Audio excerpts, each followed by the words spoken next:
अस्सलाम वालेकुम। आज हम बनाने जा रहे हैं दी ऑल टाइम फेवरेट मलाई कोफ्ता। अगर आपको रेस्टोरेंट स्टाइल सॉफ्ट और melt in your mouth kofta with creamy और थोड़ी सी टैंगी ग्रेवी पसंद है तो ये रेसिपी आपके लिए है। हम देखेंगे कि ये मलाई कोफ्ता घर पर ही कैसे परफेक्ट बनाते हैं, वो भी बिल्कुल आसानी से। तो चलिए शुरू करते हैं इस रिच और क्रीमी मलाई कोफ्ता की जर्नी। पहले हम कोफ्ते के लिए ग्रेवी बनाएंगे। इसके लिए पैन को हाई फ्लेम पर गरम करके 2 टेबलस्पून तेल डालेंगे। जैसे ही तेल गरम हो जाए, इसमें हाफ टी स्पून जीरा डालेंगे, 3 हरी इलायची और 1 तेजपत्ता डालेंगे और इसे तड़कने देंगे। जैसे ही मसाला तड़कने लगे, इसमें 2 स्लाइस किए हुए प्याज डालेंगे। प्याज को हाई या मीडियम हाई फ्लेम पर ट्रांसलूसेंट होने तक पकाएंगे। अब इसमें 3 रफली चॉप टमाटर, 3 हरी मिर्च, 8 से 10 लहसुन की कलियां, 2 इंच अदरक, 1 मुट्ठी धनिया डंठल के साथ डालेंगे, 18 से 20 टूटे हुए काजू, 1 टीस्पून नमक या टेस्ट के अकॉर्डिंग डालेंगे, 1 टीस्पून कश्मीरी लाल मिर्च पाउडर, 1 टेबलस्पून धनिया पाउडर, 1/4 टीस्पून हल्दी पाउडर डालेंगे और इसे अच्छे से मिक्स करेंगे और सिर्फ 2 से 3 मिनट के लिए पकाएंगे। अब इसमें थोड़ा सा गर्म पानी डालेंगे। पानी बस उतना ही डालना है कि बस सारी चीजों के सरफेस तक पानी आ जाए। बस अब अच्छे से मिलाएंगे और फिर ढक्कन लगा के 10 से 12 मिनट के लिए पकाएंगे। लगभग 10 मिनट हो चुके हैं। अब इसे चेक करेंगे। ये देखिए, सब कुछ अच्छे से पक चुका है। टमाटर भी अच्छे से गल चुके हैं। अब बस फ्लेम को बंद करके इन सबको किसी बर्तन में ट्रांसफर कर लेंगे और इसे ठंडा होने के लिए छोड़ देंगे। अब मिक्सचर ठंडा हो गया है। इसे एक जार में डालेंगे और लगभग 1/4 कप पानी डालेंगे और इसका स्मूथ पेस्ट बना लेंगे। इसका बिल्कुल फाइन पेस्ट बन गया है। ये देखिए, इसकी कंसिस्टेंसी बिल्कुल ऐसी होनी चाहिए।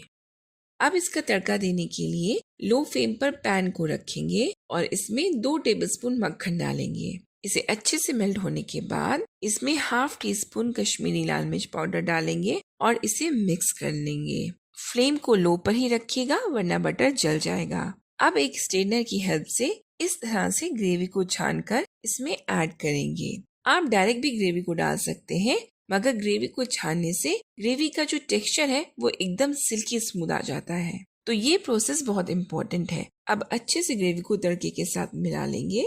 अब इसकी कंसिस्टेंसी चेक करेंगे। ग्रेवी थोड़ी गाढ़ी है, इसे अभी और पकाना है, तो इसमें पानी ऐड करेंगे कंसिस्टेंसी एडजस्ट करने के लिए। पानी ऐड करने के बाद देखिए, कंसिस्टेंसी ऐसी होनी चाहिए। अब स्टर करते हुए 5 से 6 मिनट के लिए ग्रेवी को और पकाना है। 5 मिनट पकने के बाद देखिए इसकी कंसिस्टेंसी कितनी जबरदस्त हो गई है। इसी वक्त इसमें नमक चेक करेंगे। अगर जरूरत लगे तो टेस्ट के अकॉर्डिंग नमक एडजस्ट करेंगे और 1/4 टीस्पून शक्कर डालेंगे टमाटर की खटास को एडजस्ट करने के लिए। 2 से 3 टेबलस्पून फ्रेश क्रीम डालेंगे, ये बहुत इम्पोर्टेंट है। 1/4 टीस्पून गरम मसाला और 1/4 टीस्पून भुनी हुई कसूरी मेथी का पाउडर डालेंगे। अब इन सभी चीजों को अच्छे से मिलाएंगे। देखिए कितनी खूबसूरत, कितनी परफेक्ट ग्रेवी बनकर के रेडी हुई है। अब हम फटाफट कोफ्ते रेडी कर लेते हैं। इसके लिए मैंने 100 ग्राम पनीर लिया है। अब इसे किसी ग्रेटर की हेल्प से ग्रेट कर लेंगे। पनीर को हाथ से मसल कर स्मूथ कर लेंगे। ये देखिए, बस इस तरह से स्मूथ कर लेना है। मैंने इसके लिए 50 ग्राम गाय के दूध का खोया लिया है। खोए को भी पनीर की तरह ग्रेटर की हेल्प से ग्रेट कर लेंगे। खोए को भी मसल लेंगे। इस तरह से हथेली से खोए को मसलेंगे कि ये स्मूथ हो जाए। ये देखिए, खोया भी पनीर की तरह स्मूथ हो गया है। अब हम पनीर और खोए को एक साथ मिलाएंगे। अब इसे मसलना नहीं है, बस पनीर और खोया आपस में इनकॉर्पोरेट हो जाए, बस उतना ही मिलाना है। अब पनीर और खोया एक साथ मिल गया है। अब बाइंडिंग के लिए मैंने एक मीडियम साइज बॉइल्ड आलू लिया है। इसे भी ग्रेट कर लेंगे और बहुत बड़ा आलू नहीं लेना है। ग्रेट करने के बाद आलू को भी अच्छे से मैश कर लेना है कि आलू भी एकदम स्मूथ हो जाए। जब आलू अच्छे से मैश हो जाए तो आलू को पनीर और खोए के साथ मिला लेंगे। ये ध्यान रखना है कि इसे मसलना नहीं है, बस सब चीजें एक साथ मिल जाए, एक साथ आ जाए। अभी भी इसमें मॉइस्चर है, तो बाइंडिंग के लिए इसमें मैंने 2 टेबलस्पून मैदा लिया है। पहले 1 टेबलस्पून मैदा डालेंगे। अब अच्छे से इसे मिक्स करेंगे। अगर और जरूरत होगी तभी दूसरा टेबलस्पून मैदा मिक्स करेंगे, वरना रहने देंगे। अभी मुझे थोड़ा मैदा डालने की और जरूरत महसूस हो रही है, तो इसमें 1 टेबलस्पून मैदा और डालेंगे और अच्छे से मिक्स करेंगे। अब इसमें ज्यादा मॉइस्चर नहीं है और परात को भी इसने छोड़ दिया है और सारा मिक्सचर भी एक साथ आ गया है। परफेक्ट मिक्सचर बन गया है। अब इस मिक्सचर में 1/4 टीस्पून या टेस्ट के अकॉर्डिंग नमक डालेंगे, 1/4 टीस्पून कश्मीरी लाल मिर्च का पाउडर, हाफ टी स्पून धनिया पाउडर, 1/4 टीस्पून भुना जीरा पाउडर, 1/4 टीस्पून काली मिर्च का पाउडर, 1/4 टीस्पून भुनी हुई कसूरी मेथी, 1 टेबलस्पून ग्रेटेड और चॉप्ड काजू, 1 टेबलस्पून चॉप किशमिश, 1 फाइनली चॉप्ड हरी मिर्च, 1 टीस्पून फाइनली चॉप हरा धनिया और 1/4 टीस्पून फाइनली चॉप अदरक डालेंगे। अब इन सब चीजों को अच्छे से हल्के हाथों से मिला लेंगे। ये देखिए, सब चीजें अच्छे से मिल गई हैं और सारा मिक्सचर एक साथ भी आ गया है। अब हम इसे 10 मिनट के लिए ढक कर रख देंगे।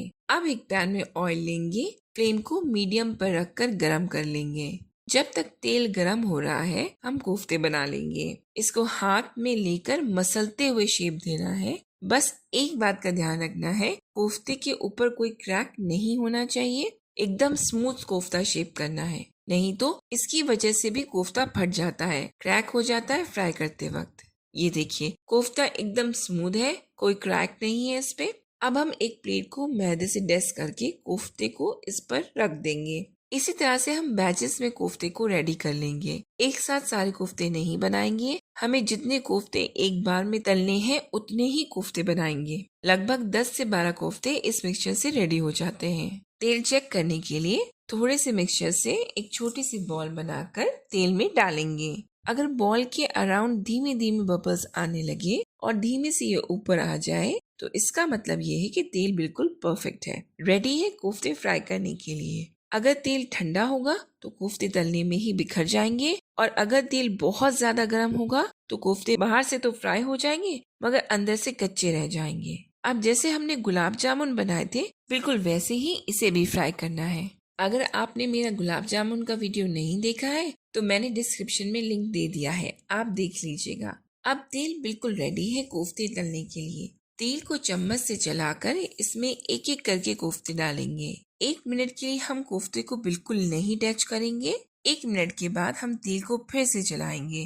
जब सारे कोफ्ते ऊपर आ जाएं, तो फ्लेम को हाई पे कर इसको चम्मच से इस तरह चलाते रहेंगे ताकि कोफ्ते हर तरफ से इवनली कुक हो जाए। और फिर 1 मिनट के बाद फ्लेम को फिर से मीडियम कर देंगे। ये देखिए, कोफ्ते रेडी हो गए हैं।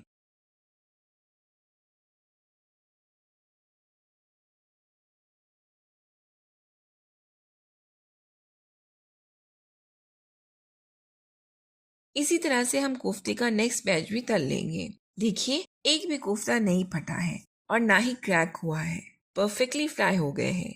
ये देखिए, कोफ्ता कितना सॉफ्ट है, अंदर से भी अच्छे से पक गया है। एकदम परफेक्ट कोफ्ते रेडी हुए हैं। हम कोफ्ते को ग्रेवी में डालकर नहीं पकाएंगे, वरना कोफ्ते ग्रेवी में बिखर जाएंगे। इसके लिए हम कोफ्तों को एक बाउल में रखेंगे और ग्रेवी उसके ऊपर डाल देंगे। इससे कोफ्ते बिखरेंगे नहीं, और इस पर क्रीम डालकर फाइनल टच देंगे। ये देखिए, स्मूथ और क्रीमी मलाई कोफ्ता तैयार है। अब इसे सर्व करेंगे। उम्मीद है आपको ये रिच एंड क्रीमी मलाई कोफ्ता की रेसिपी पसंद आएगी। आप भी मलाई कोफ्ता बनाकर देखिए और हमें कमेंट्स में ये बताइए कि आपको मलाई कोफ्ता की रेसिपी कैसी लगी और अगली कौन सी रेसिपी आप देखना चाहते हैं, वो भी जरूर सजेस्ट करिए। अगर ये रेसिपी अच्छी लगे तो मेरे चैनल कुकिंग द फ्लेवर्स को सब्सक्राइब करिए, फेसबुक पेज और इंस्टाग्राम पे हमें फॉलो करिए और बेल आइकन को प्रेस करना ना भूलिएगा, जिससे आपको हमारी न्यू वीडियोस की नोटिफिकेशन मिलती रहेगी। फिर मिलते हैं एक और नई रेसिपी के साथ। तब तक के लिए अल्लाह हाफिज।